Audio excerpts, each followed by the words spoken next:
অসম চৰকাৰ জিন্দাবাদ মিচিং ভাষাক স্বীকৃতি দিয়াৰ বাবে অসম চৰকাৰ জিন্দাবাদ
অসম চৰকাৰে লৈছে মিচিং জাতিৰ বিষয়ে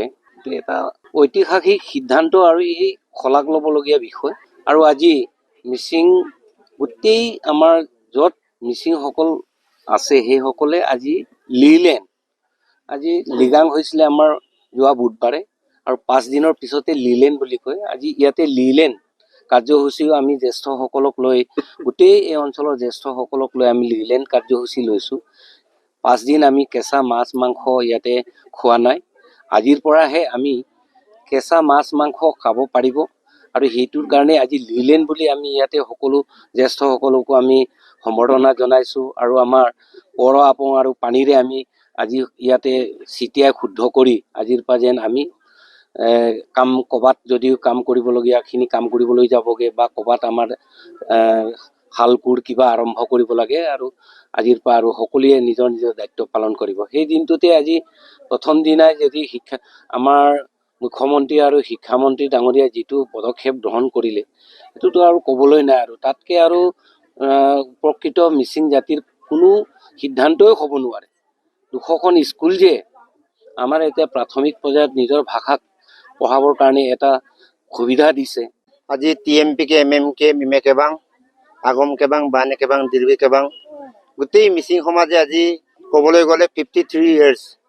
53 বছৰ আজি মিচিং ভাষাক স্বীকৃতি দিব লাগে বুলি দাবী জনাই আহিছোঁ আৰু ভাল খবৰ আমি হওঁ সেইদিনাখন আলি আই লৃগাঙৰ প্ৰথমটো দিনত এইবাৰ অসম চৰকাৰে ঘোষণা কৰিছে যে 200খন স্কুল মিচিং অধিকৃত অঞ্চলত মিচিং ভাষাটো পাঠদান কৰিব লাগে তাৰ কাৰণে আমি TMPK MMK মিমে কেবাং হিচাপে বা মিচিং জাতি হিচাপে আমি অসম চৰকাৰৰ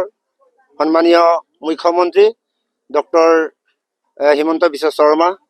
আৰু আমাৰ সকলোৰে জনপ্ৰিয় শিক্ষামন্ত্ৰী ডক্টৰ অনুজ পেগুক আমি ধন্যবাদ জনাইছোঁ